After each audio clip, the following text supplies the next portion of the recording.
Hello guys, നമ്മൾ ഇന്നൊരു മീറ്റപ്പിന് പോവാണ്. നമ്മളോട് സെയിൻ ഉണ്ട്, സെലിബ്രിറ്റി ആയ അൻസാർ ഉണ്ട്. ICC എന്ന് പറയുന്ന കമ്മ്യൂണിറ്റി മീറ്റപ്പിനാണ് നമ്മൾ പോകുന്നത്. ചെങ്ങായി പിന്നെ വിശ്വാസം കുറച്ച് കൂടുതലാണ്. മീറ്റപ്പിനെ പോകുന്നതെന്ന് പറഞ്ഞപ്പോൾ കുറെ ഡ്രസ്സ് എടുത്തിട്ട് വന്നിട്ട് പോകും. നമ്മൾ മീറ്റപ്പ് വെച്ച് നമ്മളെ ഇന്ത്യസ് ഫസ്റ്റ് ഫോട്ടോഗ്രാഫി പാർക്കായ കോമാച്ചി എന്ന പാർക്കിലാണ്. നമ്മൾ പിന്നെ അടുത്തായതുകൊണ്ട് നമ്മൾ കുറച്ച് ലേറ്റ് ആയിട്ടാണ് പോയത്. ഇത് പിന്നെ നമ്മളെ സ്വന്തം മുത്താർക്കാണ് കേട്ടോ. കുറെ ഇൻഫ്ലുവൻസേഴ്സ് ഉണ്ടായിരുന്നു കേട്ടോ. അവരെ കാണാനും പരിചയപ്പെടാനും പറ്റും. ഇതെന്താണ് തേയിലത്തോട്ടത്തിന്റെ ഇടയിൽ കപ്പലോ? ഈ ചെങ്ങായി ഈ കാര്യങ്ങൾക്ക് കറക്റ്റ് ടൈമിംഗ് ആണ്. കാട്ടിന്റെ ഉള്ളിൽ ചായ കുടിയാ നല്ല വൈബ് ചെയ്തു. ചായ തീർന്നു വിചാരിച്ചിട്ട് ഓടിപ്പോകുന്ന മലബാർ മരുമകളാണ് നിങ്ങളീ കാണുന്നത്. എന്നെയാണ് ഈ കോമാച്ചി പാർക്കിനെ പറ്റി പറഞ്ഞത്. ഇന്ത്യസ് ഫസ്റ്റ് ഫോട്ടോഗ്രാഫി തീം പാർക്കാണ് നമ്മൾ ഈ കോമാച്ചി. ഇവിടുത്തെ മെയിൻ ഹൈലൈറ്റ് ഇവിടുന്ന് ഏത് ആംഗിളും നമുക്ക് ഫോട്ടോ എടുക്കാം. പിന്നെ ഇവർ അറേഞ്ച് ചെയ്ത് കാണാൻ തന്നെ ഭയങ്കര രസമായിരുന്നു. ഇതേപോലെ കയ്യിൽ കിളികളൊക്കെ എടുത്ത് നമുക്ക് ഫോട്ടോ എടുക്കാം. പിന്നെ ഇവിടെ മെയിൻ ഹൈലൈറ്റ് ഇവിടെ കല്യാണ പരിപാടി വരെ നടത്തും. കുട്ടികൾക്ക് കളിക്കാൻ മാത്രമല്ല എല്ലാവർക്കും കളിക്കാൻ പാർക്ക് വരെ ഉണ്ട്. പിന്നെ 3D ഷോ, പിന്നെ ഹോഴ്സ് റൈഡ് വരെ ഉണ്ട് ഇവിടെ. ഞാൻ ഈ ഓവർ എക്സ്പ്രഷൻ ഇട്ടിട്ട് എങ്ങോട്ട് കയറുന്നതല്ലേ. ഞാൻ കയറിയത് ഒരു ക്യാമറ മ്യൂസിയത്തിലേക്കാണ്. നമ്മളൊരു ഫോട്ടോഗ്രാഫർ ആയതുകൊണ്ട് ഇത് കാണുമ്പോൾ തന്നെ ഭയങ്കര അത്ഭുതമായിരുന്നു. ഒരു ഫോട്ടോഗ്രാഫറാണ് തീർച്ചയായും വന്ന് വിസിറ്റ് ചെയ്യേണ്ട സ്ഥലം തന്നെയാണ് നമ്മൾ ഈ കോമാച്ചി. 200 വർഷം പഴക്കമുള്ള ക്യാമറ വരെയാണ്. നമ്മൾ അതും കണ്ട് നമ്മൾ നേരെ മീറ്റപ്പ് നടത്തുന്ന ഹാളിലേക്ക് അങ്ങ് പോയി.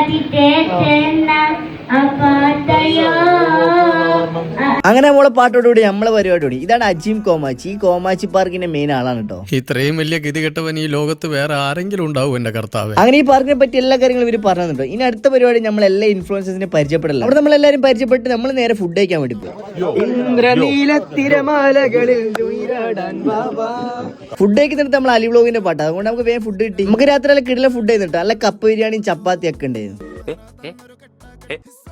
നമ്മളങ്ങനെ കിട്ടിയ ഫുഡും കഴിച്ച് നമ്മൾ നേരെ സ്ഥലം വിട്ടു. അപ്പൊ ഓക്കെ ബൈ.